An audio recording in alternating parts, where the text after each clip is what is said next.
What's up, guys? What is up, everybody? Did I start getting into it? Forgot I hit live stream. What's up, guys?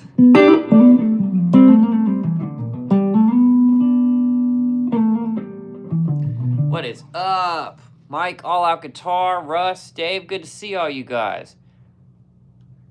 Sure, All Out Guitar, grab your guitar. Do it. Upgraded it. Nice. What'd you get? Hey, guys. SE-DGT. Heck yeah, Mike.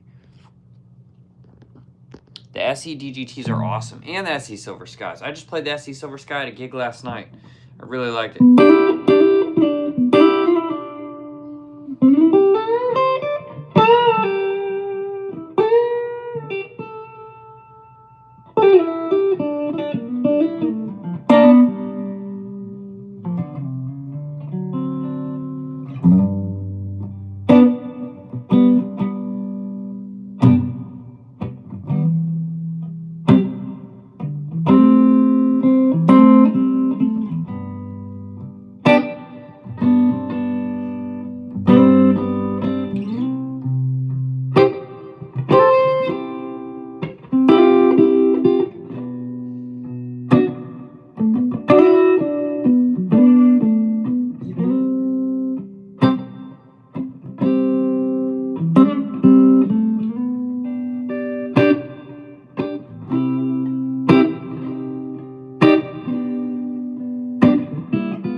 What's up, man?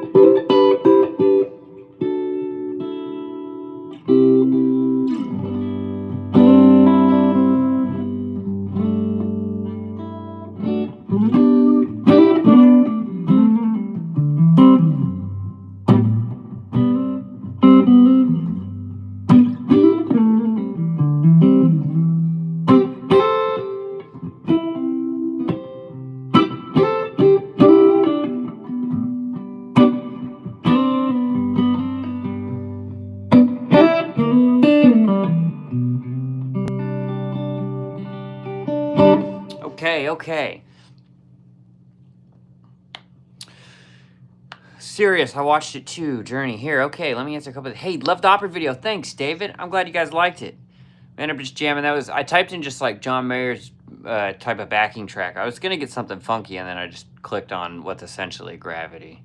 You know, cheapo little backing track. But I just found out they started having guitar shows in Sarasota, Florida. Oh, hey, All Out Guitar, I'm going to be in Sarasota, Florida on the Lanco tour, man. I can't remember the name of the place we're playing, but if you look on our website, I'm coming to Sarasota. I also was just in Sarasota for golfing. My dad has a place down there, and I go golf with him. It is the Kia G, Russ. You are right. Juan's Guitar Journey, hello. Glad you guys liked that video. I just moved from Sarasota a few years ago. Glad guitar is breaking out there. Yeah, great to hear. Simple Man. I just played Simple Man not too long ago, and I can't remember how it...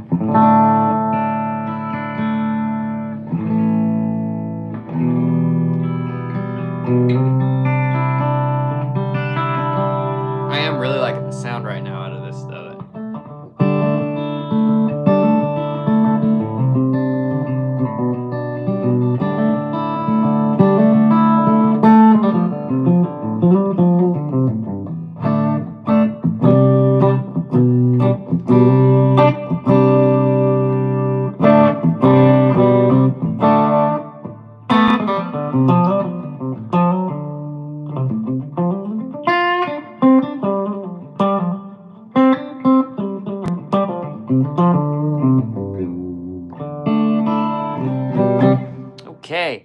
Had to put my jacket on. Had to put a jacket on my dog today. Yeah, it is cold outside. The dog is sleeping right now. No jackets yet, but he's not really about going outside.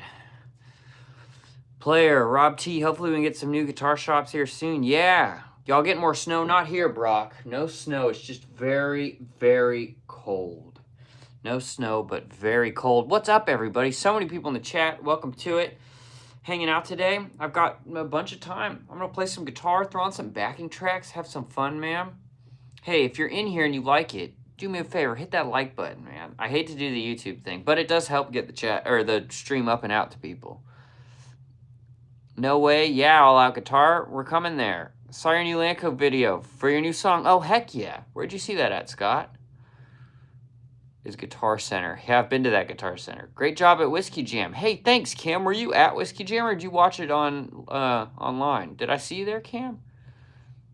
Whiskey Jam was fun. Nice and easy, man. It's funny. I haven't played a show like that with Lanco. I've played Whiskey Jam a bunch with other artists. It was funny. The last 2 times we've done Whiskey Jam with Lanco, they've been the outdoor ones. So when they said we're just playing like normal Whiskey Jam, I was like, really? And it was fun, dude. Went off without a hitch, nice and easy, I think. Especially last night. It's funny, dude. Last night I actually fucked up. Check this out. On the new song, Where I Belong, no one even said anything to me. I don't know that anyone noticed because I recovered pretty well. But I've got a solo in the bridge that on the track, not Where I Belong, We're Gonna Make It. On the track is pretty buried, actually. But if you really listen, there is a little solo happening during the We're Gonna Make It, if you've heard the song. And last night at Whiskey Jam, dude, I went to do the big walk-up thing I did, which I played the solo on the record. And I completely fucked up on it. I went to one wrong fret, and then I just came back down and went... I just tried to recover, but I was supposed to be going like... It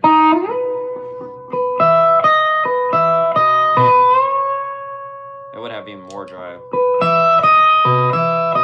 Then there's like a walk-up part where I'm going...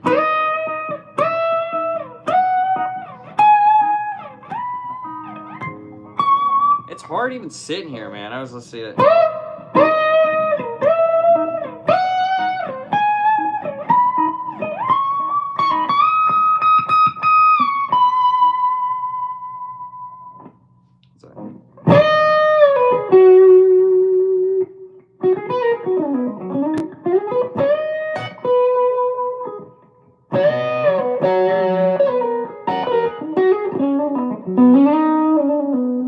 Anyways, I was going for that little walk-up thing, which I still obviously need to practice. It's that high one. But last night, I think I went... I did something like that, and then I just came back down to this. I'm like, well, we're not going for that.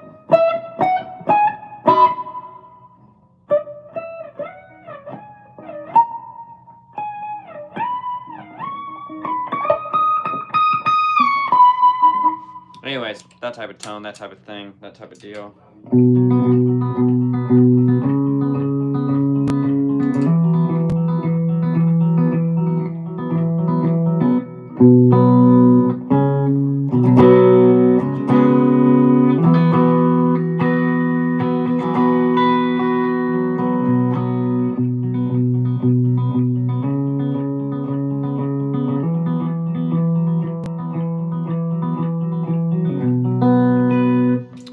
Track I'm playing that on an acoustic. Anyways, okay, got carried away with that.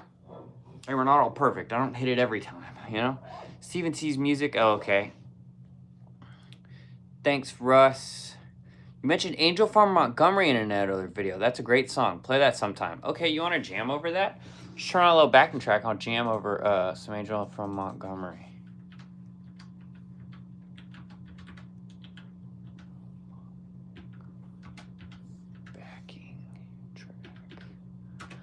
Let me answer some more questions. I don't know what they're saying, man. Hanging out with you from Philadelphia. What's up, Mike? I bet it's cold. Is it cold there? Smash that like button. That's what I'm supposed to say, says Rob. Smash that like button. Ha! Ooh, look at this. We got our first block of the day. I instantly hit those. I don't have my mod in here yet, though. My guitar journey has done 1 year and half months now. into leading phase. Any tips for solo? Well, I'd start, okay, sure, let's talk about it a little bit, you guys. I'd start with your first minor pentatonic thing, right?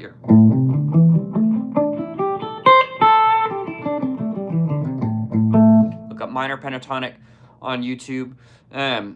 That's where it's going to be at. And then I would just start exploring in that box a little bit. You know, here's the key. Here's the first tip I'm going to give you. Is in that minor pentatonic, it'll say this on a video, but you need to identify which ones your roots are. So in that, right, there's root. So I'd play it and stop on the root. So go root, root.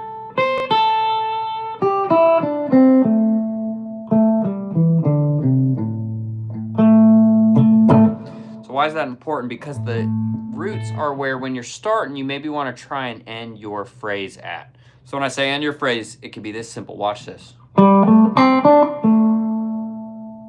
Let's make it even simpler.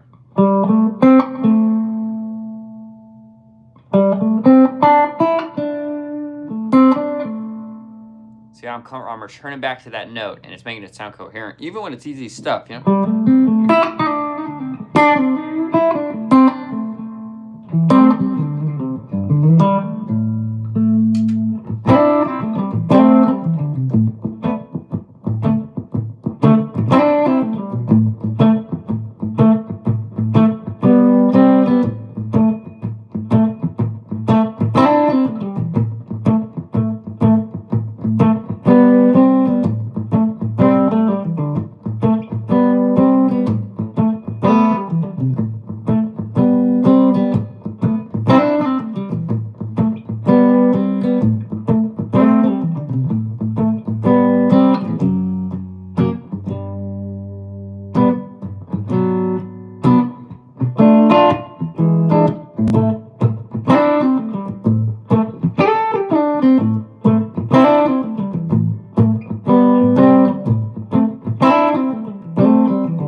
There I just started grooving, but I'm all just in A minor pentatonic right there, even if I go up to that second position. But start in your first one and just go from there, huh? What is the black dog in your hat? It's just a company that's actually there. I think there's multiple locations, but the one I had gotten this hat was a present, but got it in Sarasota, Florida. I know there's a Led Zeppelin song, right? It's not that. There's also, as I've been told multiple times by other people, a Taylor Swift song or album or something that has to do with Black Dog. It's not that either. It's just a company. Ryman Theater was awesome. Was Joe Bonamano playing there right after you? Not right after me that night. Maybe in the next couple days. What key? Oh, sorry. Moved my phone. What key is Gravity? G. You're good all-out guitar. We're all starting somewhere. Can you play a picture at 1,000 words? I don't know that, and I'm sorry, Sandra. You know any advice? I'm working to be a professional guitarist. Okay, Roger, tell me, give me more context where you're at. And yes, I will give you some advice. My birthday is tomorrow. Can you play Happy Birthday? Why the name? By the way, my name is Addie.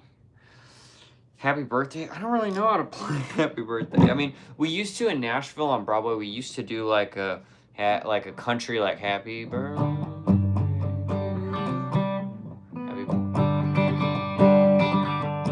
Happy Birthday to... Does it go to the 5 there? Happy Birthday to... I can't remember. I keep Happy Birthday.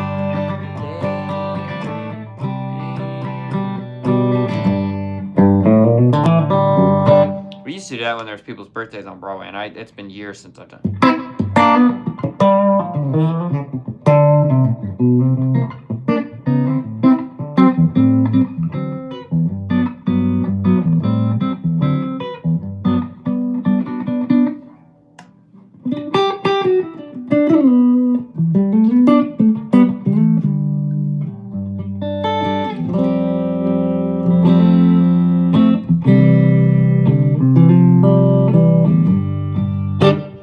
Tons of people in here.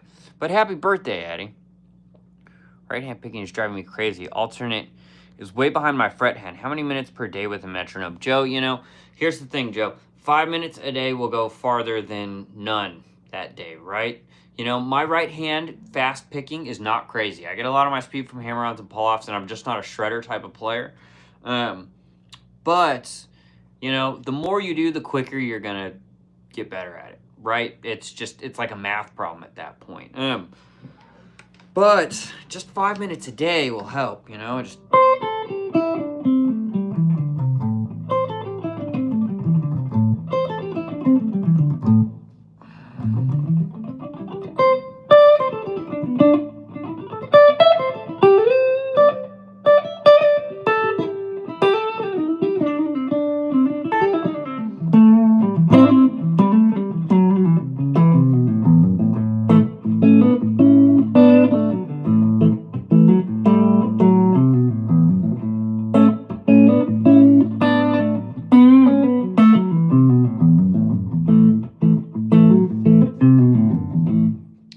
Happy day. Would you change it? Hey, Fishy, would you change your target notes as the chord changes? Yes. Normally when I'm first teaching, you're like brand new to soloing, we just throw on an easy A minor backing track, and I just say, let's try and target the root. But you're right. The idea there is that you're moving those notes. And same thing, once we start moving it when I'm teaching lessons, which shameless plug, if you're interested in a lesson, timavenmusic@gmail.com. Same as my username on here, except it's at Gmail. You can reach out, and I do lessons like this all the time. And I'm happy to do one with you. People ask how much it is. I do $1 a minute. Normally 60 minutes. Happy to do a 45-minute lesson with you. Doesn't have to be reoccurring. A lot of the times when I'm teaching people that I get from YouTube, everybody can kind of play a little bit. So we're talking about stuff that so much of the time you could work on for the next year, you know? I got a book, too, that has what we talk about in it and this and that. But anyways,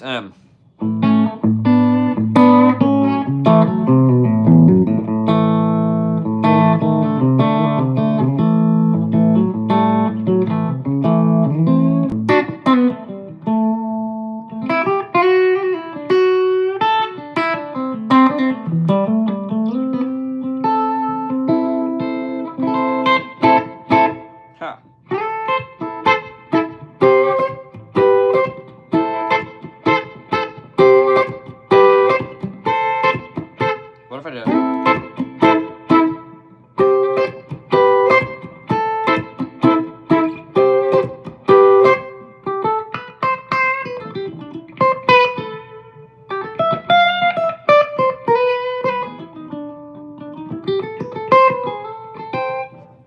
Okay. Where can I learn more about your gig? In Sarasota. Hey, All Out Guitar, look up Lanco's website. There'll be tickets there. Just type in Lanco. You know how to look up a website. I need to tab happy birthday also. I should learn it, shouldn't I? Joining late, what pickups and amp? This is a PRS DGT. It's a core DGT, so it has the DGT pickups in it that you can't buy unless you buy one of these guitars.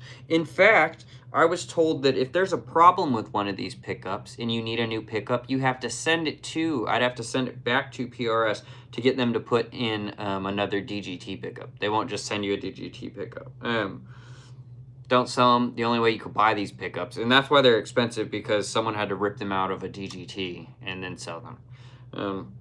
But anyway, so it's DGT pickups. I'm running a PRS HDRX20. I got some slapback and reverb on. That's it. But I got the preamp turned up a little bit, so I got a little bit of grit on that bridge pickup.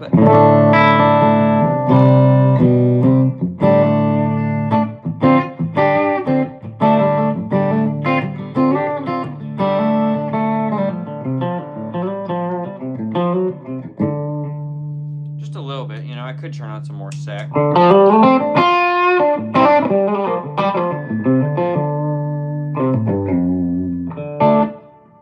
That's that clawing. Here's the bell.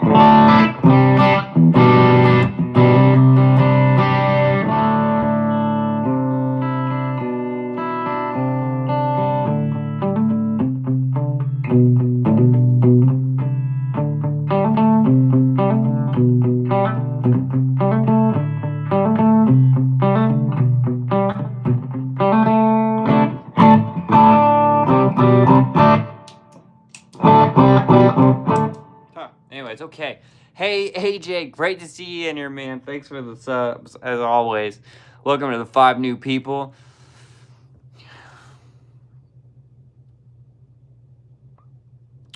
Looks very low. It's medium, I'd say right now. I really can't, like, there's not a great way to show you, but it's medium. I could play slide on it. I don't have my slide sitting around. I think, honestly, my slide is in the pocket of my pants from last night. I've got multiple slides, but none of them are sitting here. But it's like medium low, I'd say. March 15th for Sarasota. Yep. Howdy, AJ. Great to see you. Are you a fan of the Beatles for learning? I'm sure. You know, my grandpa would be so sad to hear it. Beatles aren't my favorite thing. I don't listen to them all the time, but they're great, and great for learning some more complex progressions, right? Not just your... You know, they've got a lot of good stuff. Yep, I'm in standard tuning. Hey, you added Stetson. I did, Jackie. Look at that. I need to add some more, honestly. AJ, thank you. Love the channel. Vito, thanks. What's up, you guys? Cam, are you still in here? Someone said something about me playing Whiskey Jam last night. Was someone at Whiskey Jam? If you were playing with the trio, how would you think about what you play? Trio's hard. I don't do that a lot. I love playing with other harmony instruments because I'm not used to playing with the trio a bunch. That's mainly because I don't sing, and I haven't played lots of gigs where like just the bass player singing or something. But trio's hard because you got to fill up space, you know? So if you wanted to learn about some stuff like that, like the John Mayer trio stuff's a great example. Stevie Ray Vaughan did a bunch of trio stuff. That's hard stuff, but they're playing a lot of rhythm and some lead stuff, you know? But I love having a full, not full, but like in our band, I've got at any given time bass going with me, which is a rhythm instrument more than just a harmony instrument. It's the bridge between the two. A lot of times there's acoustic guitar, and then there could be keys, mandolin, banjo, electric. There could be anything like that going on at one time. But hello, what's up, you guys? Smash that like button. Sweet Home Alabama vibe. Yeah, that's that.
It there. I don't know what I was doing.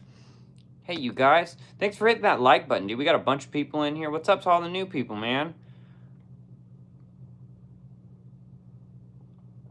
I had to allow gifts. Thanks for them. Oh, yeah. What guitar is that, Ben? This is a PRS DGT. This is a core model DGT. And I love this guitar, man. I love it. It does a lot. That's on the bridge humbucker. Here's the bridge coil split.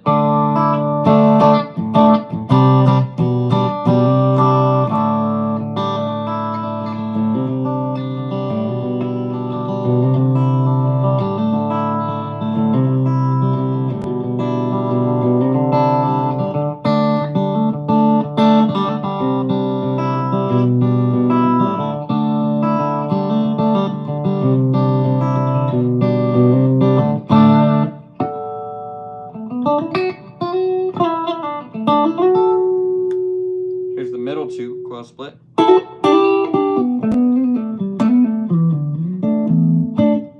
I was thinking I was in E, I'm not.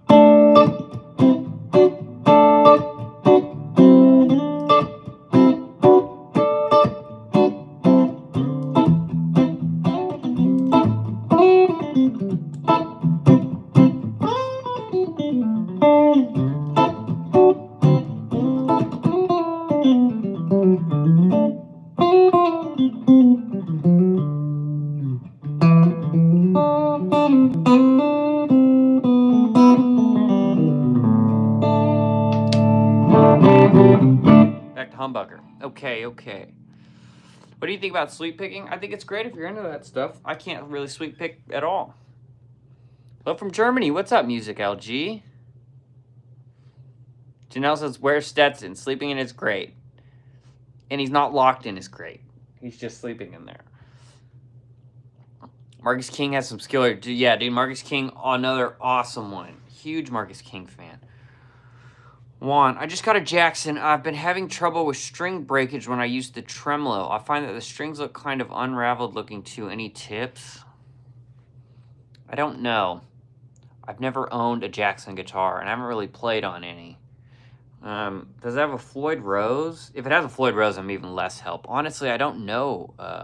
It's great. What about a Floyd Rose bridge guitar? Have you tried it before? I've played one before, but I don't really do any type of whammy stuff. And if I did, it would be like subtle, not all the crazy stuff. I just don't play like that at all. But it's great for that. Fretboard could use some cleaning. Not wrong. But also, you know what the best part is? Doesn't matter. You know, you could let that build up forever. It's still going to sound good. You should see my acoustic. But that means we're playing it, right? That means we're playing it. Okay, let's get out of that D thing. I've been playing that D thing for a minute.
Would you ever consider using a modeler with Lanco or stick to amp on stage? I'll use amp as long as I can.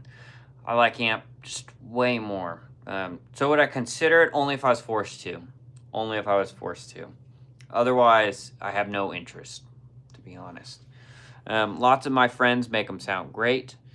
I think there's a world it could sound great, but I like the amp. Do you recommend a guitarist do if they aren't located in an area with massive music scene? Braden, if you're looking to play out and you're not located in an area with a massive music scene, I'd still bet there might be a real small scene, but somewhere in your town or the town over, somewhere within an hour radius, has got to have at least one night a month or something, a band playing. Somewhere has to. So I'd seek that out. Try and go see it. And if you like this stuff, try and introduce yourself to those people, you know? Maybe you're, could go either way. Maybe you're a young guy and it's a bunch of guys way older than you know, and you normally wouldn't hang out with those people, but go over and talk to them. If they're done playing and you like it, you know, and maybe it's the opposite thing. Maybe you're an older guy and it's a bunch of young cats playing. Go over and talk to them. You know, I mean, it's so somewhere there has to be some music.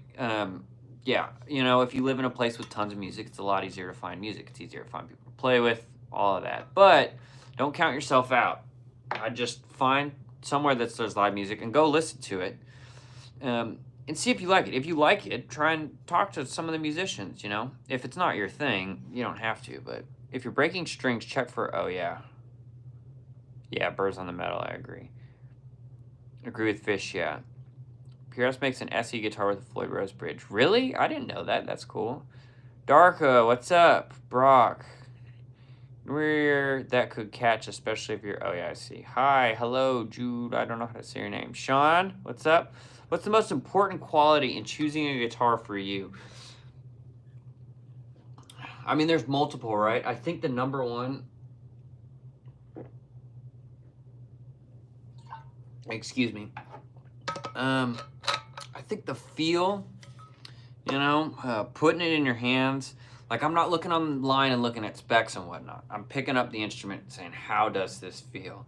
I always recommend, like, not just randomly buying one offline, but I know it's not possible for all people. And this and my PRS SC Silver Sky, I played both of these guitars in the showroom, but not literally this guitar. So I did get it sight unseen, but it's awesome. The SC Silver Sky is great too. I did have the frets kind of filed down on it a little bit. The edges rolled, I mean. This definitely doesn't need any of that. I mean, this is butter. This is one hell of an instrument. I love this thing. But, so let's feel. Do I pick it up and it feels good? Do I like what I can do with it, you know?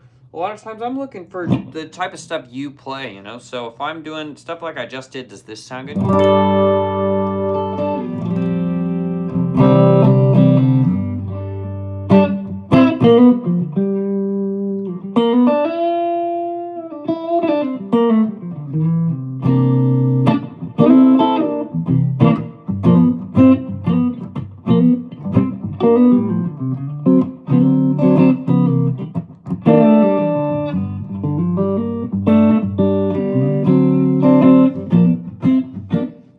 Just a second, you guys. Okay, sorry about that. I had to check my calendar. I just for a second thought, did I have a lesson that I was supposed to be doing today? Which I didn't think so, and it is tomorrow, not today. So we're okay, but... Yep, Mahler's good for backup, and I've got one. Thank you for the advice. I hope that helps, Juan. Deluxe Reverb or Blues Junior? Deluxe Reverb all day for me, Mike. But the Deluxe Reverb is a lot more expensive than a Blues Junior. So a lot of people's entry amp is a Blues Junior. I own a Blues Junior. I don't own a Deluxe Reverb yet, but I play through them all the time. Do you ever have to force yourself to sit down and practice? Yes. Yes. I'll tell you what, I think a lot of times the better you get at playing, sometimes the harder that actually is to do. Because then you're at a certain level where you can't sit down and just make music all day. I could sit down and play and have fun and make music all day. So if I really want to learn something new, I have to be like, I'm going to focus on this. I'm sitting here doing whatever. I need to practice that arpeggio, don't I? Even just trying to pick that different, like I was trying to do down, down, up, down, up, down, down, down, up, down, up, down, up, you know?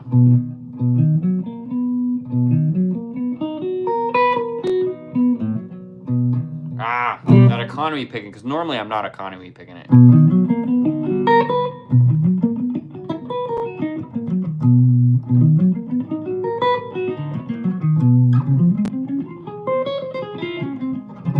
Ah.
Who knows what I have her? Do I have her a job? Are you asking, do I have a job? Yeah, music. I play in a band called Lanco is my job. And then YouTube. I do make money off of YouTube, but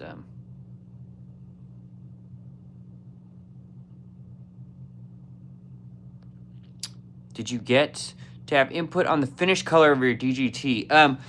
I'll tell you what, Brock. The other times we've worked with guitars like the SC Silver Sky, I did. This one, here's a caveat, is I have a CE that's McCarty Burst. That was my first PRS. I already had that. So when we were talking about it, my point of contact there when we had signed the deal was like, hey, I have a McCarty Burst DGT. So I think some of it might have played into the fact that I had sent videos of me playing the CE in front of lots of people and this and that, and it's McCarty Burst. So he might have just been like, well, he obviously likes McCarty Burst, and I have one here ready to go, so here you go. So no, but this is what I wanted. Even though it's the same color as the CE, it's my favorite color. I love the McCarty Burst. It's my favorite. I would love a McCarty Tobacco Burst.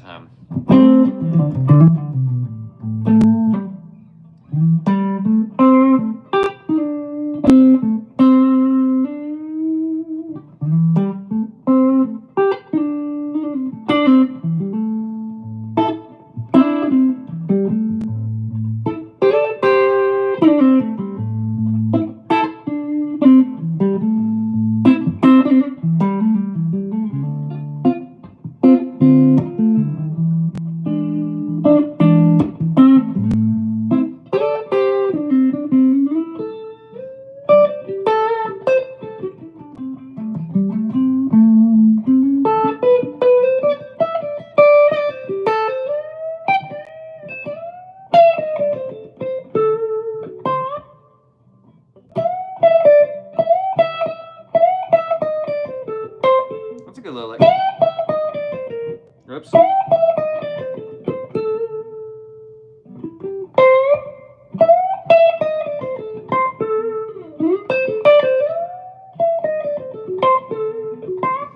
Hey, dude, some back-to-back tips in the chat already, and I'm way behind on the stuff, but Brock and Mike, thank you, you guys.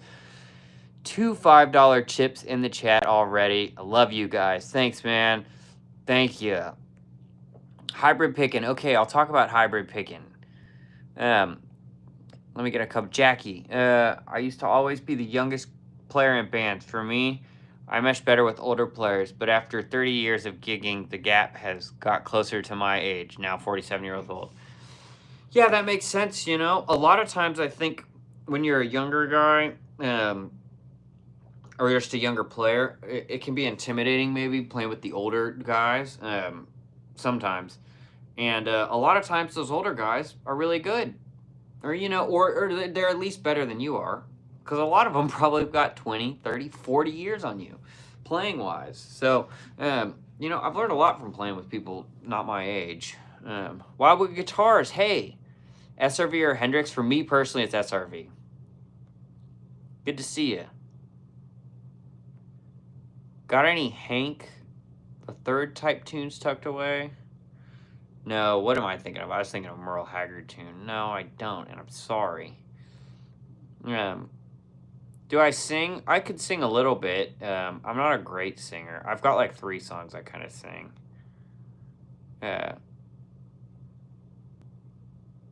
Can I get guitar? If you give me guitar, I'll swill on and never smoke again. I think that's your problem, buddy. Yeah. Is Black Dog a band? No, it's actually just like a clothing brand called Black Dog. It's from renowned band Uriah Heep. Great playing. Hey, thanks. I don't know them, but thank you. Okay, I'll talk about hybrid picking, John. Let me answer a couple more of these questions. Dude, killer live today, you guys. Already with some tips. Thank you so much. AJ came in, popped off 5 more members. Thank you. Shout out to you guys. Sean, you ever played a Reverend guitar? I have not, but I know what you're talking about. Reverend's who does Greg Cox custom models, correct? Nam Ritesh. Hey, bro, what's up? Keith, I play electric guitar. I learn how to shred on blues. Any tips? I'm not really a shredder. I'm not going to lie. But if you want just general blues tips, you know, I don't know where you're at just from that comment, right? I've got 5 electrics, 1 acoustic. Just from that comment, so I don't know if you're already playing some of the blues stuff, because if you're brand new, you got to start with, you know. I mean, you know. Start with that easy stuff, but as you get a little bit more advanced, the key to like making the blues stuff sound better than the average player that is mixing major and minor all day long, right? So it's hitting that, like, instead of me going, I mean, it sounds all right, but you could go.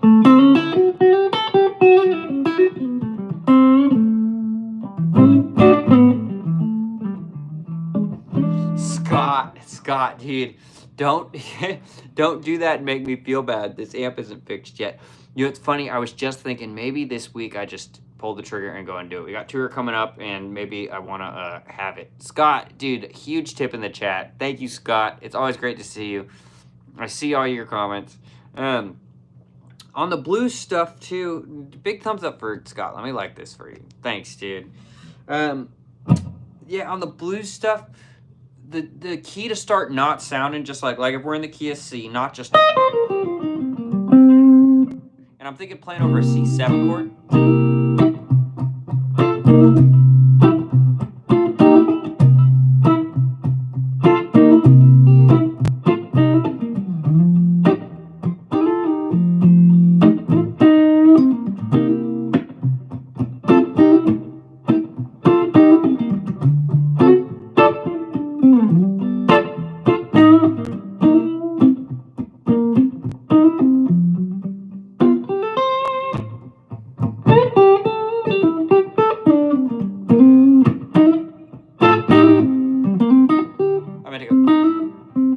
Try to do that.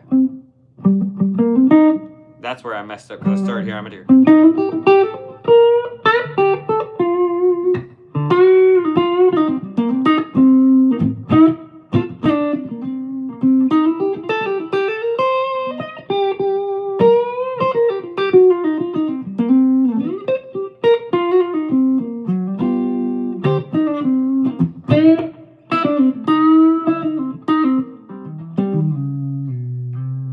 We messed up there. See all that though? Like, it sounds so much better than just me going.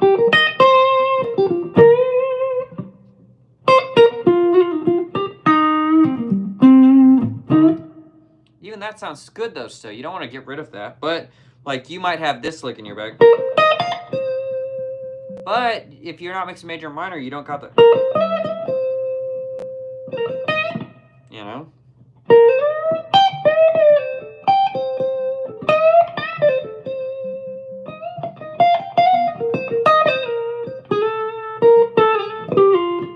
I went to the 4 chord.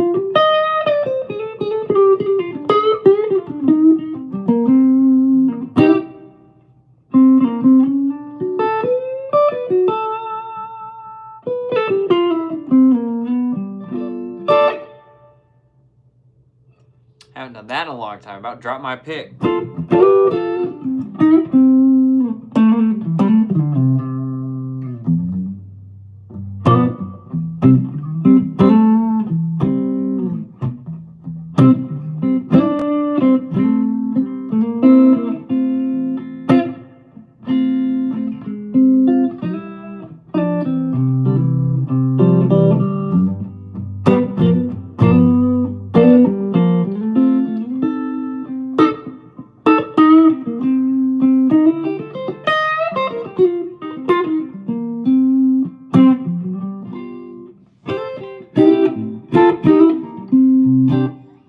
Okay.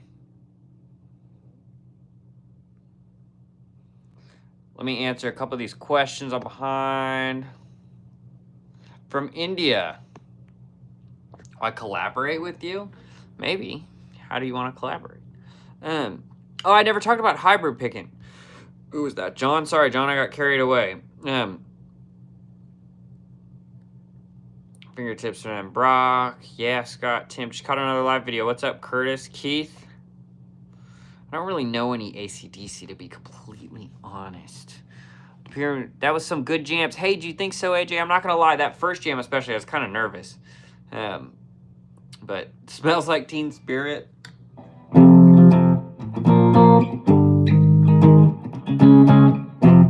That's it. I'm also a little out of tune. Let me tune her up. Okay, let me talk about hybrid picking. You want me to, I'll give you, John, if you're still in here, I'll give you guys my intro lesson to hybrid picking. Day one, you've never hybrid picked. How do we get started with hybrid picking? I'm going to show you right here on the channel. We're having a killer day of tips and stuff so far. Scott, everybody that's tipped. Can't thank y'all enough. BB, okay, wow, well, guitar. I'll look up a BB King backing track after this, okay?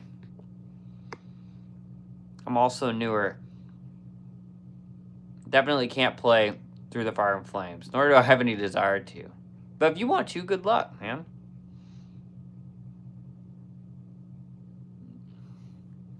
The mixing major and minor, Sean, is the whole key, you know? Great people to listen to for that are a lot of the blues great people, you know? Almost anyone you hear, there's certain contexts where you are just blasting minor pentatonic. Certain songs kind of call for that. But a lot of the good blues stuff you listen to, any Robin Ford, Joe Bonamassa, John Mayer, they're mixing it all over the place. Even in Gravity, you know, John Mayer might be in Gravity doing a... Then he might come up and play like a...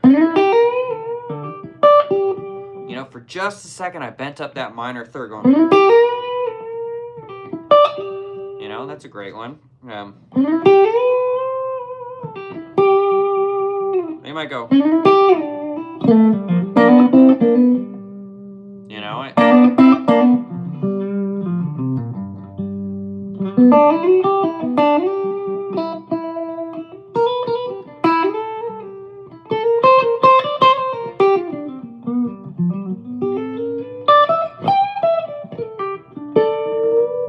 so all that good sounding stuff is when I'm teasing in, and it depends. There I was focusing from a major context and then mixing in that, or some of the, but if I was coming from a minor context,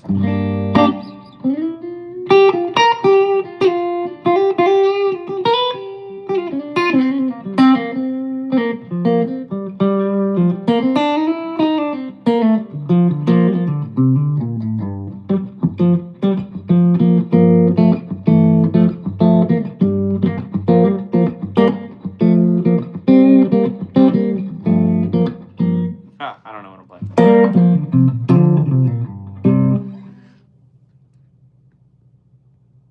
Oh, okay. Hey, sorry, you guys. Is that pinch harmonics? I don't think so. Okay, John. Hybrid picking. Let me give the quick intro lesson. If you want to get into hybrid picking, right? And I'm talking about the stuff that's like a...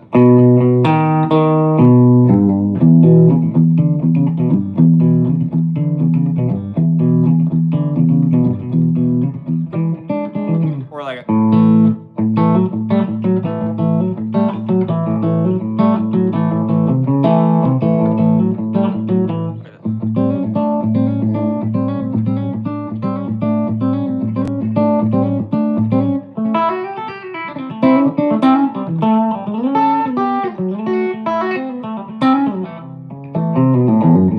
It's a little sloppy randomness, but you know, you get it.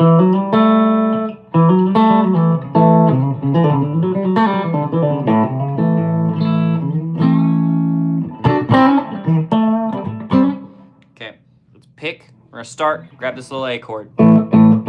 Just on the second fret on D string, second fret on G string, open A string. You're gonna palm mute some. The palm mute is important to that country type of sound. Now, hybrid picking you can use in any style of music. Look, here's a...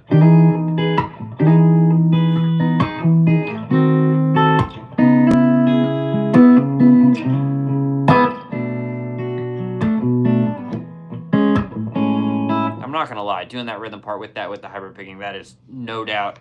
That might sound easy, trying to do that as an advanced lesson. But we're just gonna start going pick, middle, ring, pick, middle, ring, pick, middle, ring. That's how you're gonna get started. You're gonna palm mute the low one. Not that. We're gonna palm mute it. Here we go. Pick, middle, ring. I want you to think about this too. I'm playing them staccato kind of.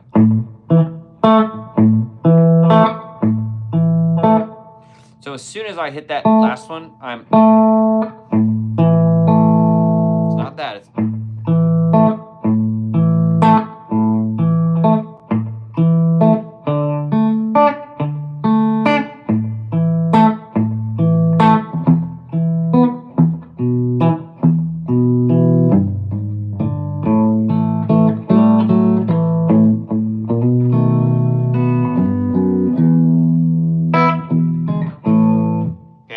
So just pick, middle, ring.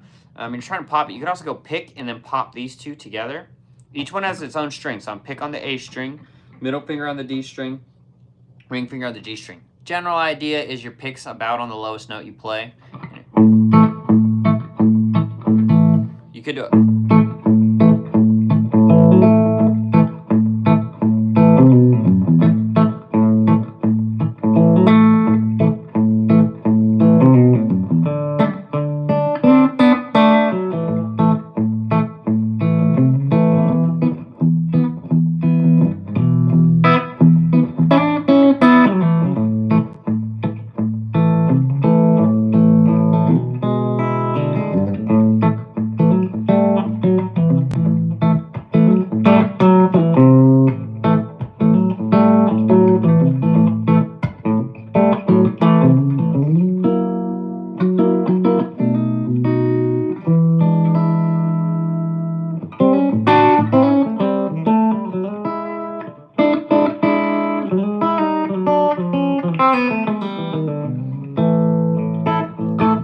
Anyways, it's just some basic stuff to, and there I'm just playing through a 12 bar kinda. I was really messing around there, but 594 PRS, no, this one's a DGT PRS.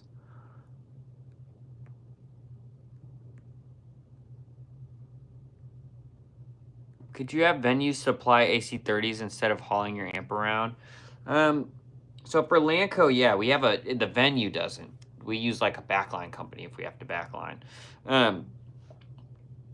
95% of the time the venue doesn't. But yes, in Nashville, so many of the bars have backline, and it's almost exclusively a deluxe reverb for backline. Now some of them have the Tone Masters, deluxe reverbs, but yeah, it's a lot of that. Sometimes a Blues Junior, sometimes a Katana.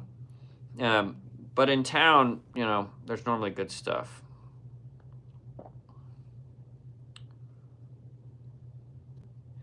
As long as you can see his fingers, you're in. Hi, Tim. Hope all is good. What's up, Robin?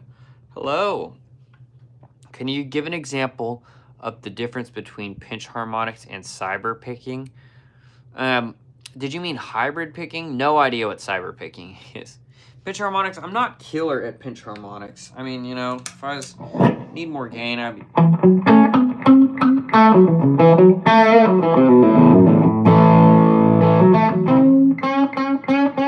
Let's see if I can...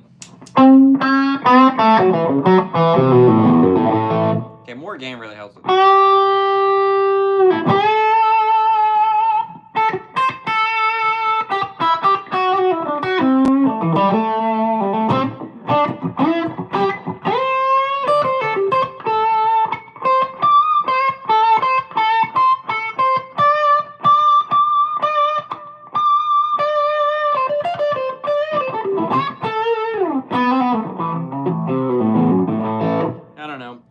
I guess more gain helps. And then the thing is you're hitting a harmonic, but it's with your thumb here.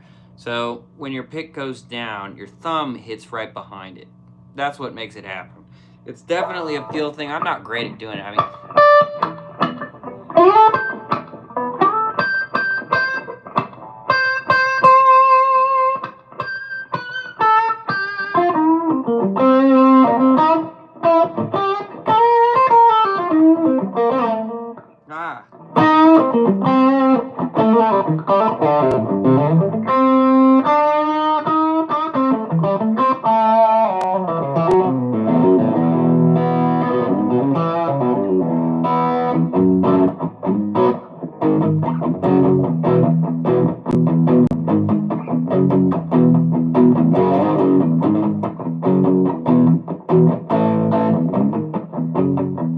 I never play stuff like that, honestly. I'm just fucking around. But Okay, really making some stuff up. You getting a new amp?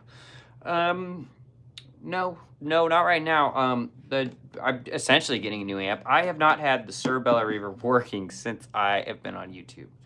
And it's such a good amp. I love the HDR-X20, but my best amp is no doubt the Sir Bella Reverb. And it's a little finicky. I've had it worked on many times, and it works for a while, and then it dies. And I got the HDR-X20 kind of right when the Sir Bella had died. So I just started playing that a bunch and haven't done it.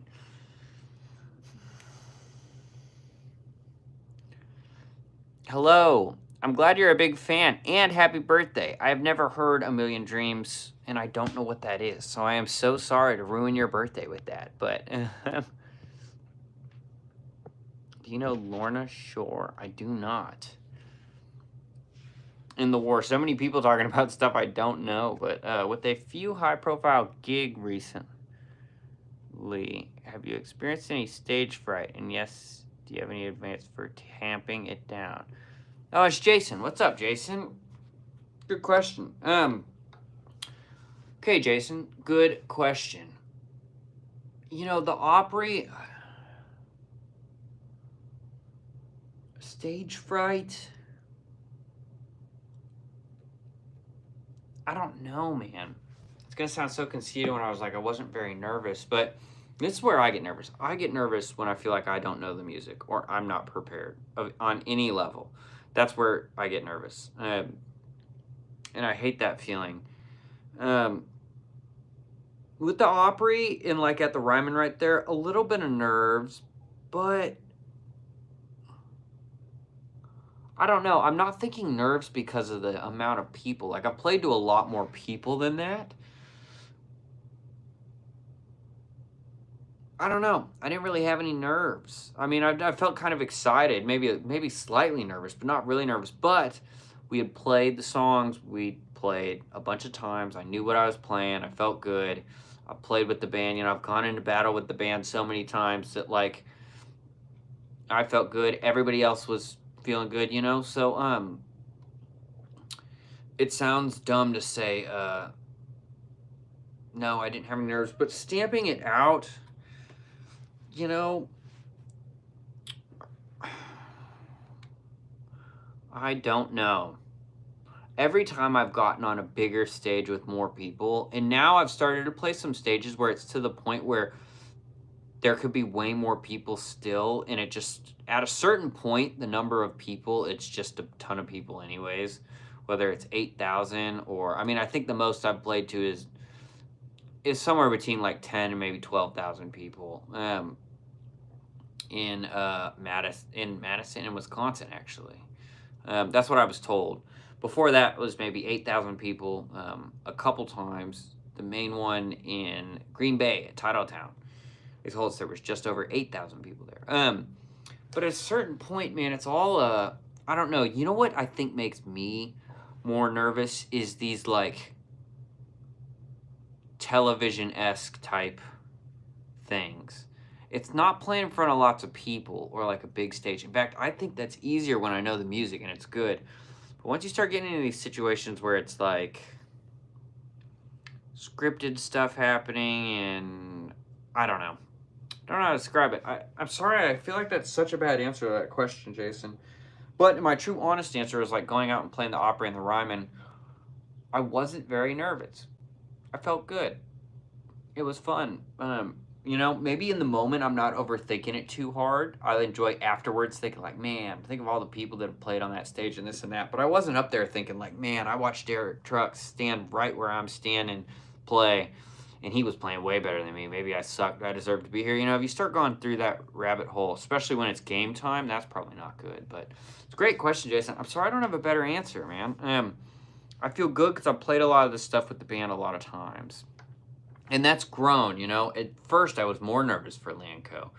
First show, I was initially really nervous before the show. But as soon as Downbeat hit, just fucking send it. And I practiced so much that I was able to be like, I'm going to send it. So I was nervous leading up to it, nervous. Then that turns into trying to get myself hyped up. Then we go out there and I fucking rock it. You know, or I do the best I can, right? I don't know any metal stuff. I'm sorry. I would love a 335, Wayne. I really would at some point. The Thrill is Gone? You guys want me to turn over the Thrill is Gone backing track? I'll tell you what, I've never actually learned, like, the, Oh, whoops. Uh-oh. Hold on just a second. My keyboard might have died. Uh-oh. Oh, okay. Hold on. Give me just a second. My keyboard is dead. I've never actually learned all, like, the licks and stuff to Thrill is Gone, which I totally should, honestly. That's like an amateur move on my part that I don't know those, because you should. Okay, my keyboard had died.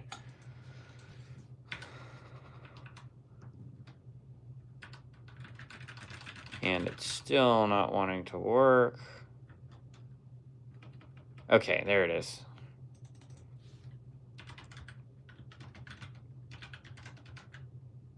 Thrill is Gone, backing track. Okay, sorry you guys, I'm looking this up right now.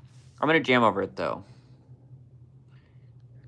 Walk around and get loose, then go out and crush it. Yeah. And Jason knows too. I mean, Jason, you play a lot of gigs, man, you know. Sometimes a smaller amount of people can be more nerve-wracking. It just depends. At first, I was way more nervous with Lanco, but I've always had this thing where if I'm prepared, I get so incredibly anxious before the gig. And then once I get up there, I just send it, and it's like a blackout, you know?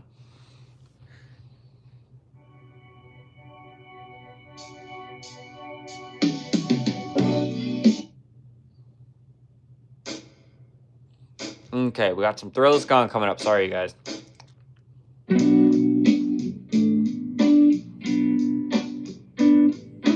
This other backing track was way better, huh?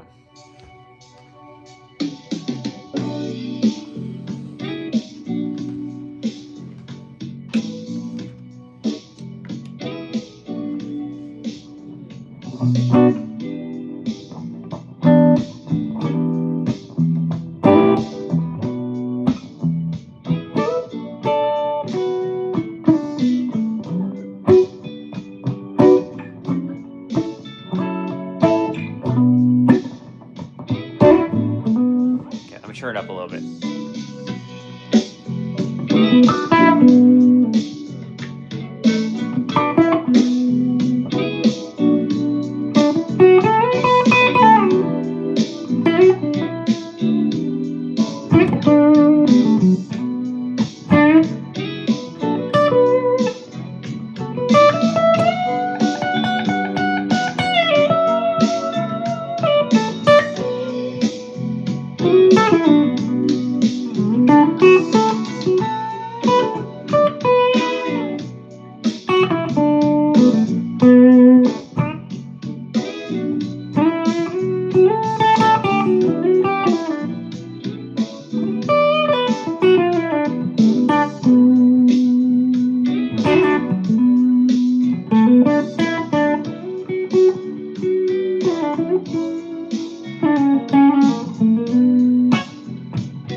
Ha.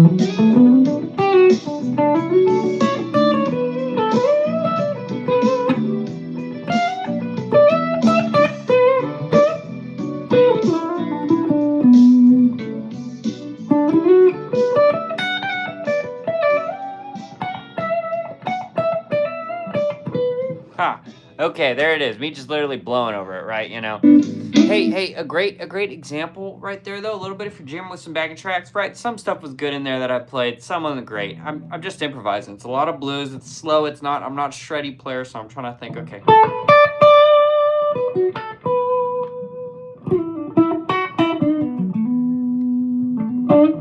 But here's a great example. See how at the end, one time around, I just played with the rhythm. That's great. Don't, when you're playing with the backing track, don't forget to just play with the rhythm some too.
Either way, there it is, grooving. You know, I hope that's somewhat helpful.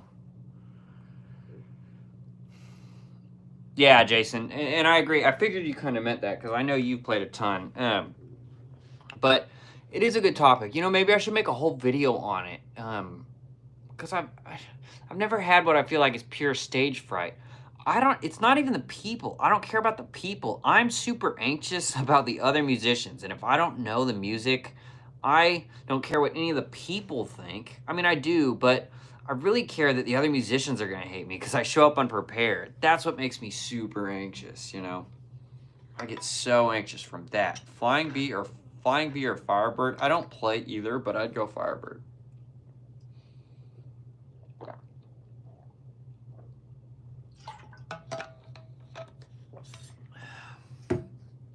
I don't know any Bullet for my Valentine. I'm sorry. Curtis, I'm glad you liked the Ryman video. Thank you.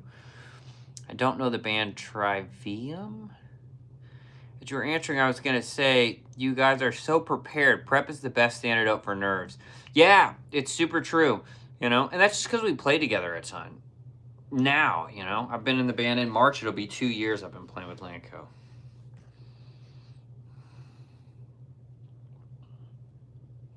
I don't know any Blink-182.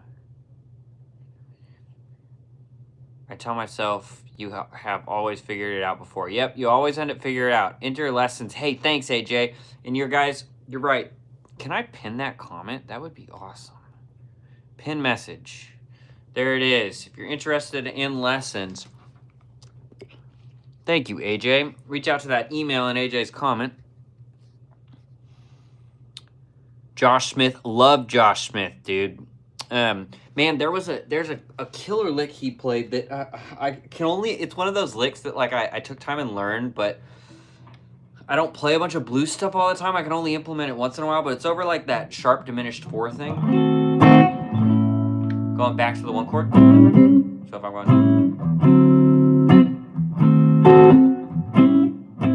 and he does it really quick, slow. It's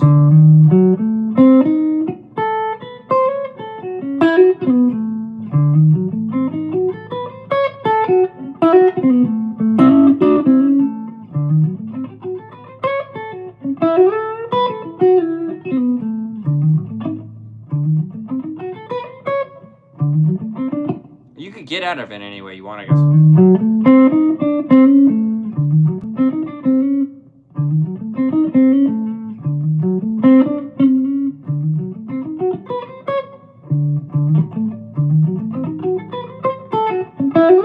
I've gotten it out of it like that before.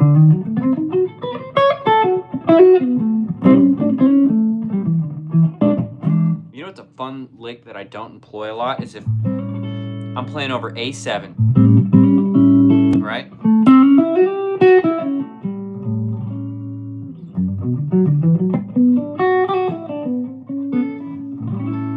Playing at G major 7, you go down a whole step. I got that from Guthrie Trap. Down a whole step and play a major 7 chord.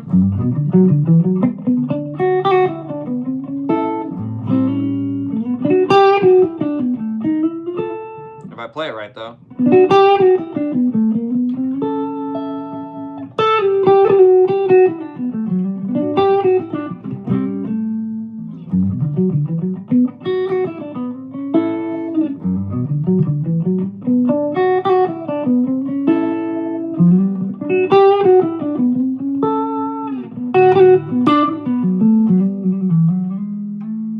Let's see. Right.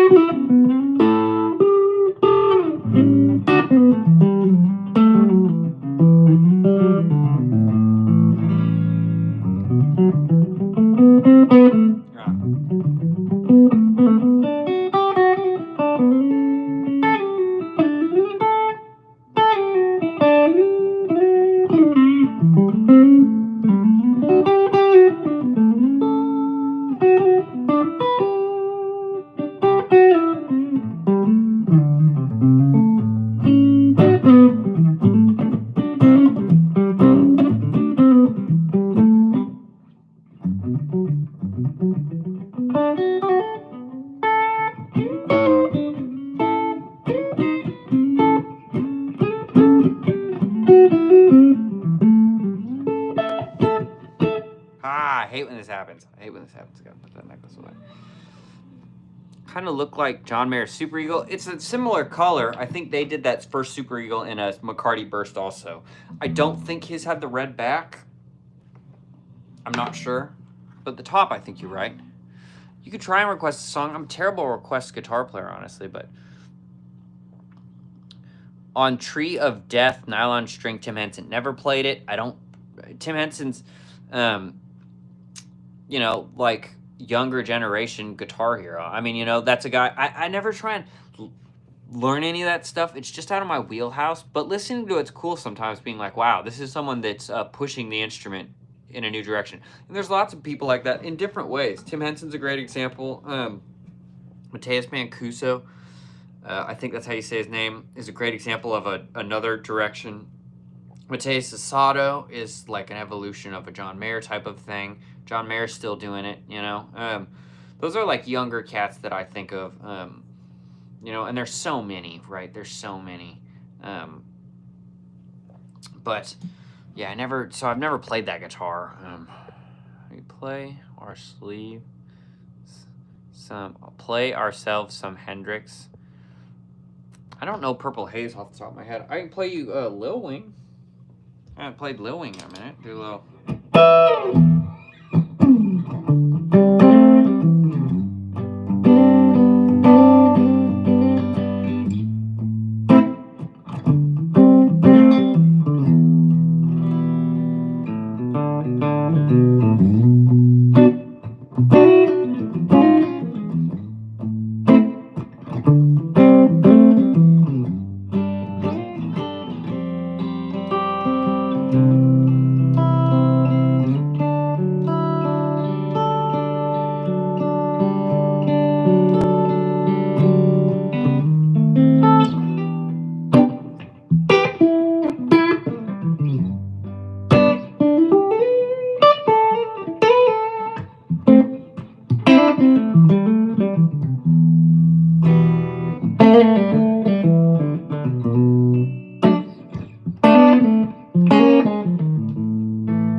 Lost my time a little bit.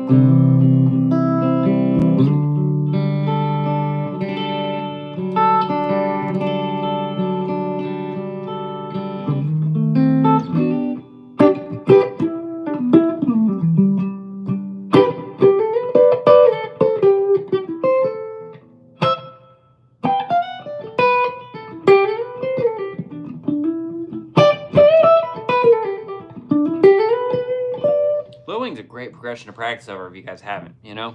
And break down what's happening, right? It's 6, 1,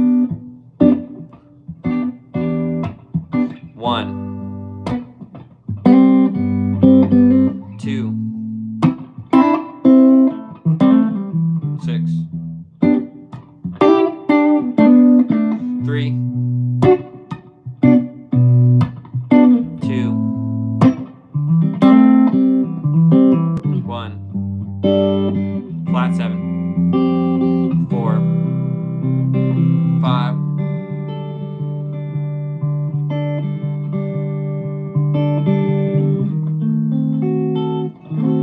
now right there, that's a diminished chord. It's a diminished 7th chord. And I'm using that in context of a half step below the minor chord I'm headed to, which is the 6, that E minor, right? It's a great little trick. You can do a half step below the minor chord you're headed toward, or you can do a whole step up. Right, so I could go.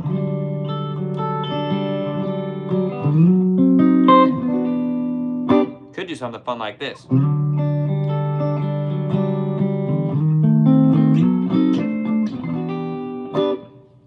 Fun thing about those diminished chords, right, since it's just a stack of minor thirds, as you move your bass note up a minor third, it's just the inversion. You don't have to change the shape, so that's why. And we've all heard that noise before. We've heard that sound, you know. You've heard someone go. And that's all that is.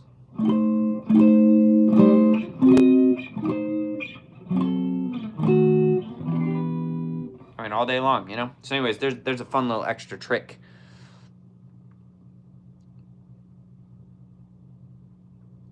I don't really play any bass. I came up before cell phones, but I've always said to myself, I'm not making bombs. I can't hurt anyone too. Yeah, it's absolutely true. I'll tell you what, side note, I met at our little after party. If you watched the Ryman Gig Vlog thing, we had an after party for the album release. And there was a guy there with a bunch of his friends that came to the Opry, came to the Ryman to watch us play. And he was about my age, and he was a veteran. I don't know how many years he was in the military. He was deployed at least once. And he was a bombs specialist and would defuse bombs. And he said he's defused a bunch of bombs in the field, which is crazy. This is a guy like my age, you know, such different paths in life. And I was asking him all about it. You know, yeah.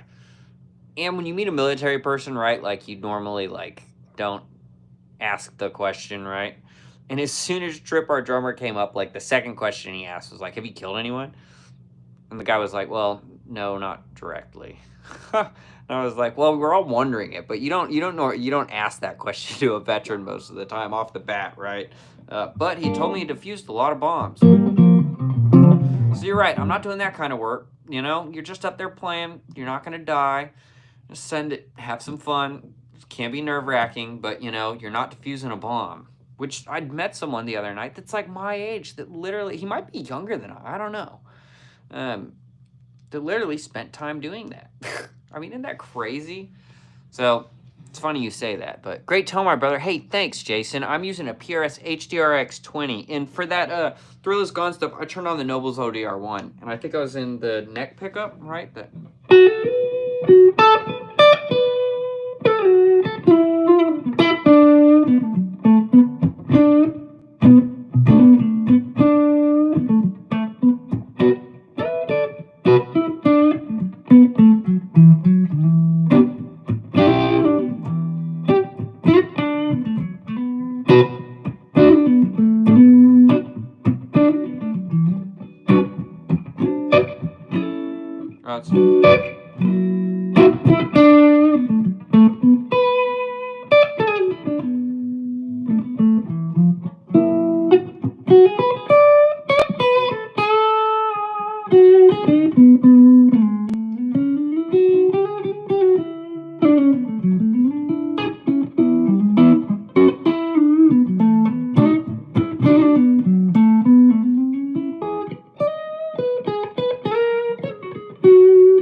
I don't know. We lost it there a little bit, didn't we?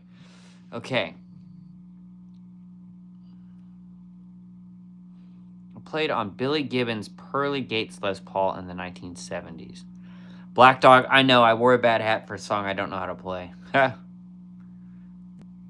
I definitely don't know any Wes Montgomery, but I do know Wes. I know him, and I like him, but Tiger Color, yeah. Who's the best guitarist? There's no single best. It depends on what you like. Stage fright. If proficient at what you do, an audience can help bring out your best. If not so proficient, a crowd will make things way worse. Be good at what you play. It takes a lot of practice, and Sean's not wrong on that. I use that stuff over altered fives too. Interesting, Jason. Does it? So I guess so you're saying it works over an altered five. That's the only lick I know out of it. Besides, I guess just like it's really just like walking up the minor thirds, right?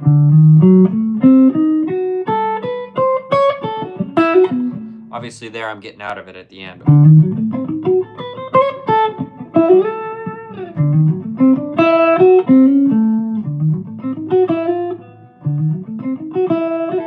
You could.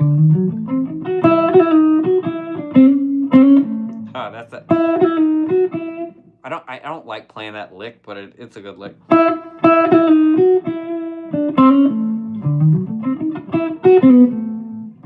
So he's saying if I played it over an altered five, so he's saying it could be a sharp 9-5, it could be a flat 9-5, maybe a 5.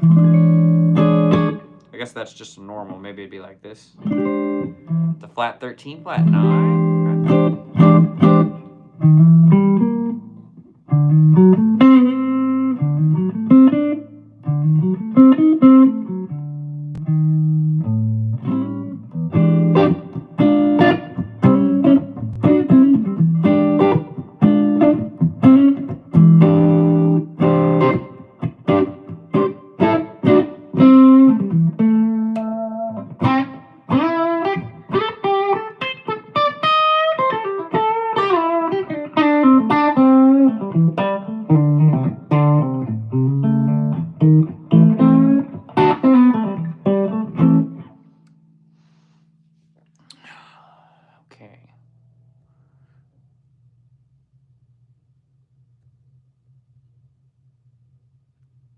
You mix blues, bossa, and jazz? Tell me what you mean. Like no other. I haven't heard the Sting version. That's cool, Sean. Rocky Top. Oh, man. I don't think I know it off the... I've played it before, but it's been a long time since I played it.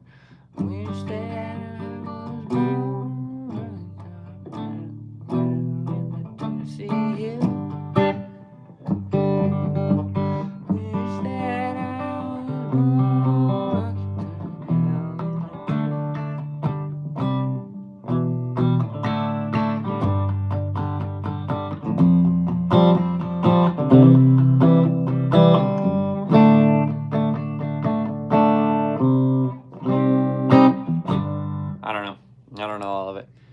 You like rock music? Some. Yeah. Sweet Tone Mans. Hey, thanks, you guys. I'm glad y'all loving the tones. Know any George Jones? Yeah. Let me look. I just typed in George Jones backing track. I feel like that's not going to come up with anything good.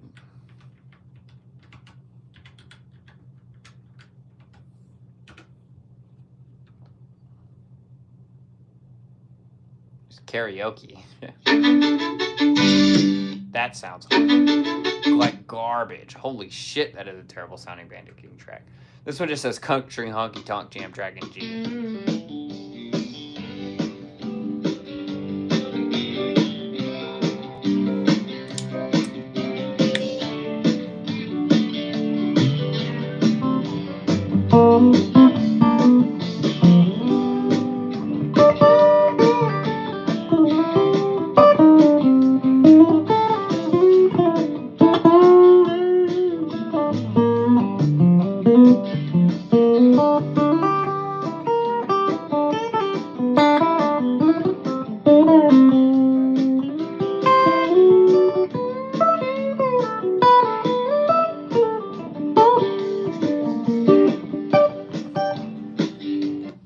like you kind of need the telly for that, don't I?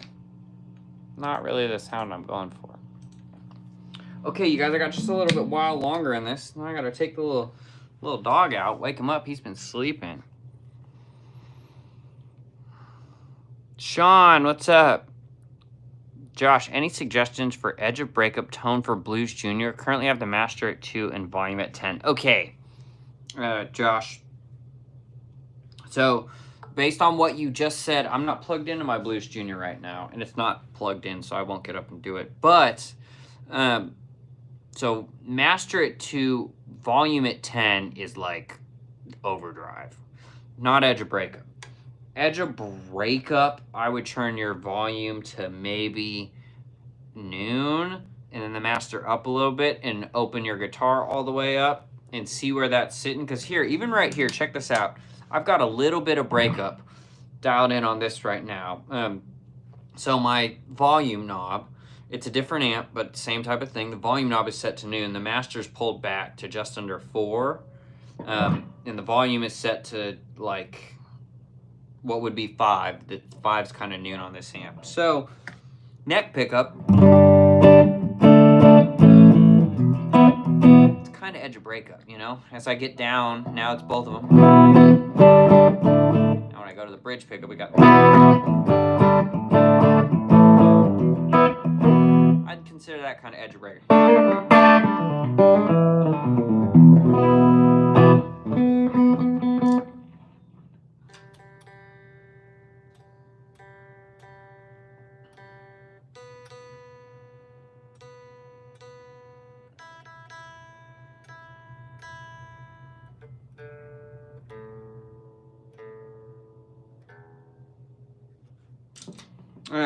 So I think right there, based on the settings you just said, you got your volume turned up like way too much. You don't need to dime that volume.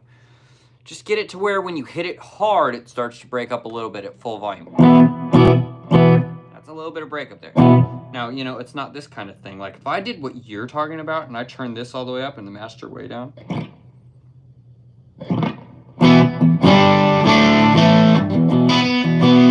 you know, that's a lot of breakup there. That's not edge of breakup, in my opinion. That's just from the amp, and that sounds good. We can go down here a little bit, let's dime both of them.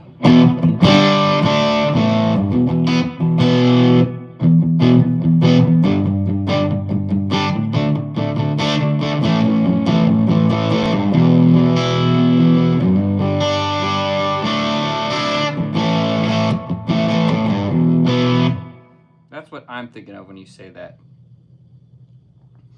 When you say what your current settings are, but I would go more back to where I just had it, to be honest. This is more what I consider edge of breakup.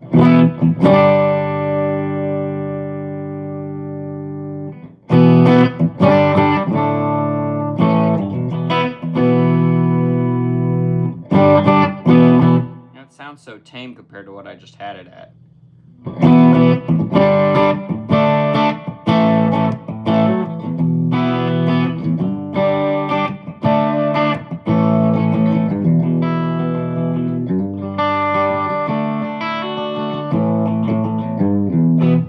Also going to say, especially in a Blues Junior, maybe at home you can't turn up that loud, so you do have to crank that preamp volume. But once you get out in the real world and you're playing, some of that breakup, and some of the best breakup in my opinion, is going to come from that master volume of pushing the power tube a little bit. So, you know, if you're just relying on that preamp tube, it's a little thinner, that master volume is going to fatten it up. So I'd get used to having the master volume louder and then blending the two to where you want it, instead of just diming one and using the master just as the normal volume.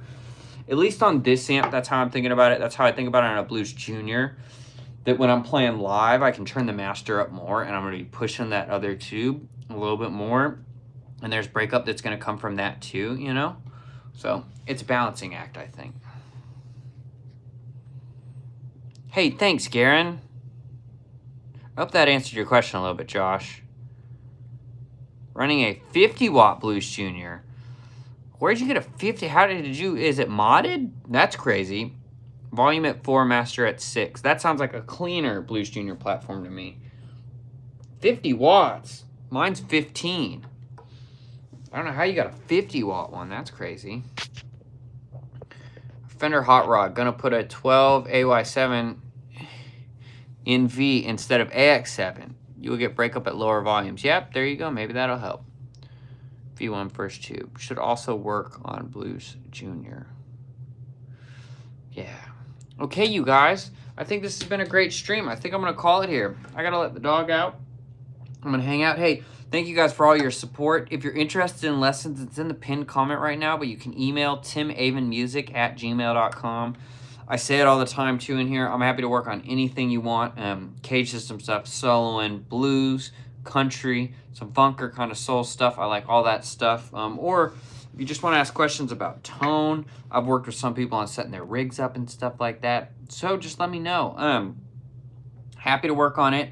People always ask how much it is. $1 a minute. I tend to do a 60-minute lesson. Happy to do a 45-minute lesson with you too if you're interested in that.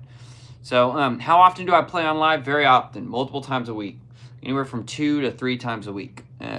If not, sometimes 4 times a week. So I don't have a consistent schedule, but during the day, you normally catch me. So one more reason, if you hit subscribe, hit the bell, you'll always catch me. So, all right, you guys. Hey, thanks for subscribing, G. I will be back.